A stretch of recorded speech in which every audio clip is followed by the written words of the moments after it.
হ্যাঁ, অধীনের অধীনের স্বর্গর মান্যতা হলে এই বীজ মাঝ মান্য তাতে বীজ मान्यता हले स्वर्गर बीज मान्यता हले अधीन का बीज मान्यता हुआ है हुई है अधीन का ये बीज का ही अधीन मध्य का ही अधीन का मान्यता पे ही स्वर्ग का मान्यता हुआ है हुई है अधीन का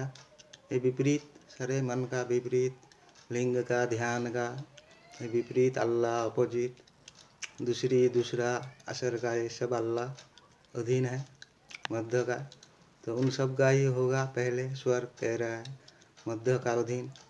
मध्य हिसाब से तो नहीं होगा समाप्त होगा मुक्ति नहीं होगा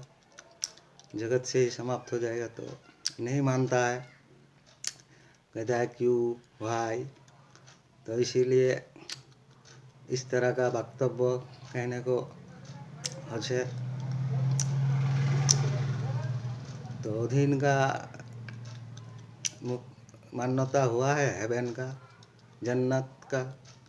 मान्यता हुआ है अधीन का हुई है मध्य मान्यता पे ही ये प्रतिक्रिया हो रहा है भाव सोच मध्य प्रतिक्रिया हो रही है हो रहा है सारा अपने अपने भाषा से तो अधीनेर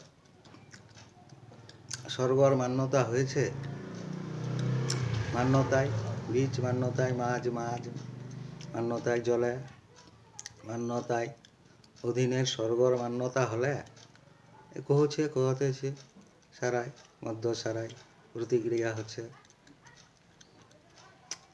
समाधानेर उत्तरेर प्रमाण देखबार कई तो এই ধরনের বক্তব্য কোয়া আছে তো অধীনের তো হবে না মুক্তি হবে না তো স্বর্গ তো হবে না তাও বলতে হচ্ছে বিশ্বাস করছে না বিশ্বাস নি করে তো অধীনের স্বর্গর মান্যতা হলে মান্যতাতে সবসময় कहते प्रतिक्रिया হচ্ছে পাঁচ বীজ এ কহছে সারাই আর এই সব দই মধ্য আল্লাহর এগুলা তো নিষেধ এগুলা তো করা উচিত নেই এইসব হচ্ছে নিয়ম তরিকার যত কিছু এগুলো তো করা উচিত নেই নিষেধ যারা করবে তো ইচ্ছা না করলে ভালো সত্য হিসাব করাটা ভালো তো অধীন আল্লাহরাই হচ্ছে অধীন এই মাঝের অধীন মাঝের নি হচ্ছে এই ধর্ম সনাতন ধর্মের হিসাবের যেগুলা হচ্ছে তো আল্লাহ তো অধীন মধ্যর অধীন মাঝের অধীন তো হলে অধীনের স্বর্গর মান্যতা হলে মাঝ মান্যতাতে মাঝ মান্যতা স্বর্গর হলে অধীনের এই বক্তব্য কহতেছে এই সময় সবসময় প্রতিক্রিয়া হচ্ছে গেলে গোটা কিছুতে ভিতর বাহির সব কিছুতে